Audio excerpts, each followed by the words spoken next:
오늘 말씀은 레위기 1장 말씀입니다. 하나님께서 애굽에서 종살이하던 이스라엘 백성들을 구원해 내시고 그들과 언약을 맺으시고 그들이 하나님의 택하신 족속이요 거룩한 백성이며 또 하나님의 신부로 살기를 원하셨죠. 그러나 이스라엘 백성들에게는 여전히 죄가 가득했기에 그들이 어떻게 하나님 앞에 나아가며 또 교제할 수 있는지 그 방법에 대해서 기록한 것이 바로 이 레위기 말씀입니다.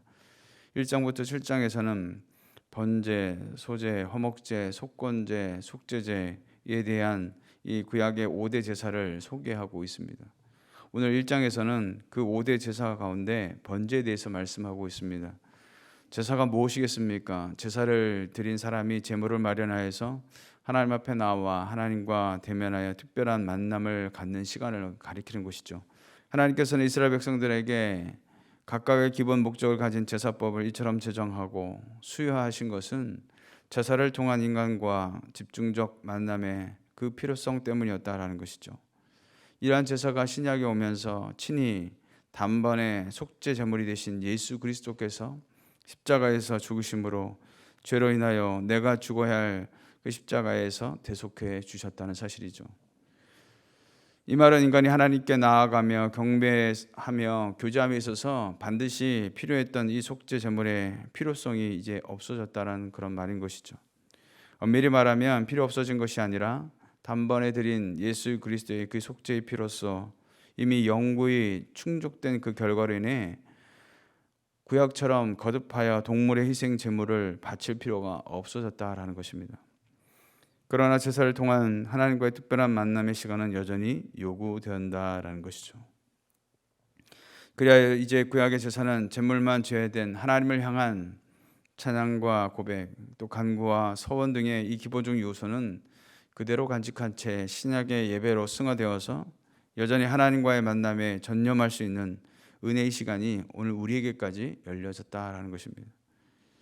그런데 오늘날 많은 성도들이 예배 가운데 우리가 성경 말씀을 단지 글로 쓰여진 추상적 내용이나 관념적인 이야기로만 이해해서 그 생생한 감동을 놓치는 경우가 많이 있다는 것이죠.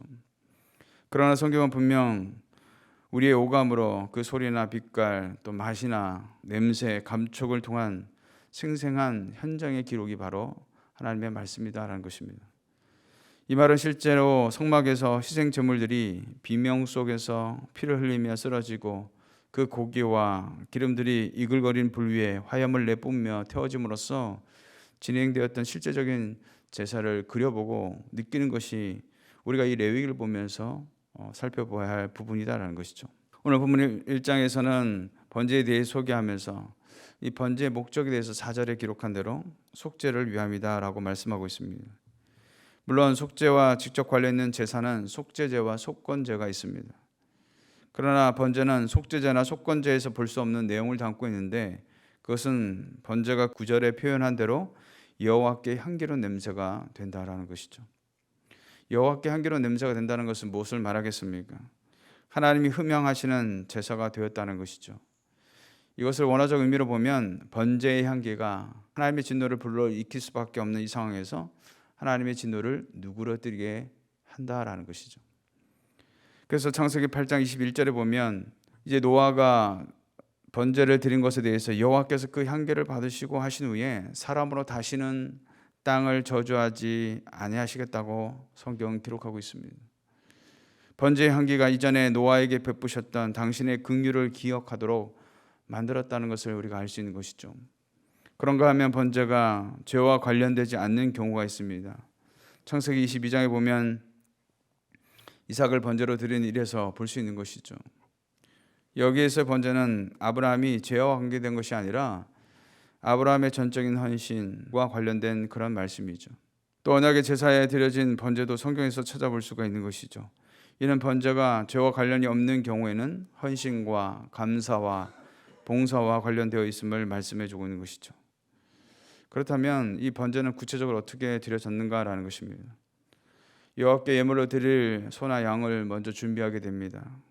만약 제물이 먼 거리에서 예루살렘까지 오다가 몸에 조그만 상처라도 나면 다시 돌아가서 제물을 준비할 만큼 철저하게 3절에 기록된 대로 흠이 없는 제물이어야 했다는 것이죠. 흠이 없다는 말은 무엇일까요? 온전한 것을 말하는 것인데 눈먼 것이나 전원과 병든 것이 아니어야 한다는 것이죠. 만약 흠이 있는 제물을 드린다면 그것은 하나님을 기쁘시게 하기는커녕 하나님을 진노케 만드는 일이 되었다라는 것입니다.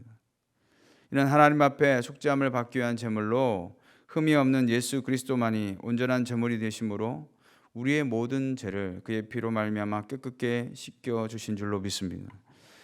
그리고는 번제물의 머리에 안수하였다라는 것이죠. 여기 안수하다라는 뜻은 의지하다, 누르다라는 뜻이 있습니다. 그저 가볍게 손을 얹는 그런 의미가 아니라 강하게 눌러야 했다라는 것이죠.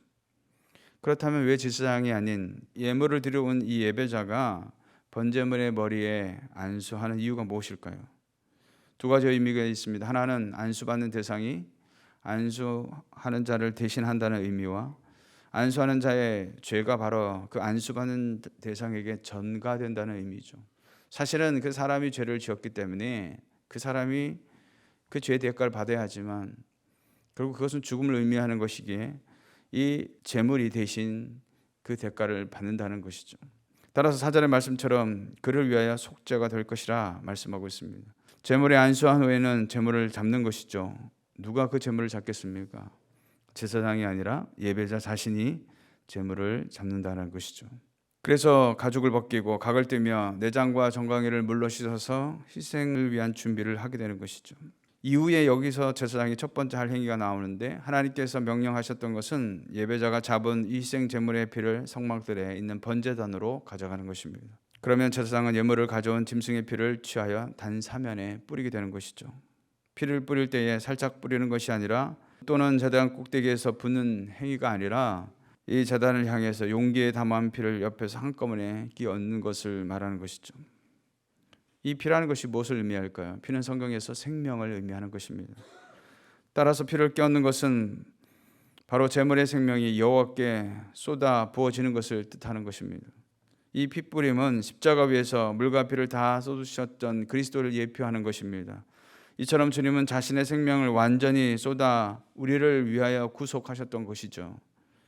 그리고 각등 고기를 사면에 불을 피워서 불살라서 여호와께 향기로운 냄새로 올려드렸다. 이것이 바로 번제였던 것이죠. 사랑하는 성도 여러분, 그렇다면 오늘 저와 여러분 어떻습니까? 너무도 우리가 드려진 예배를 때로는 가볍게 여기거나 내가 내 편리를 따라 예배하려고 하지 않았냐라는 것이죠.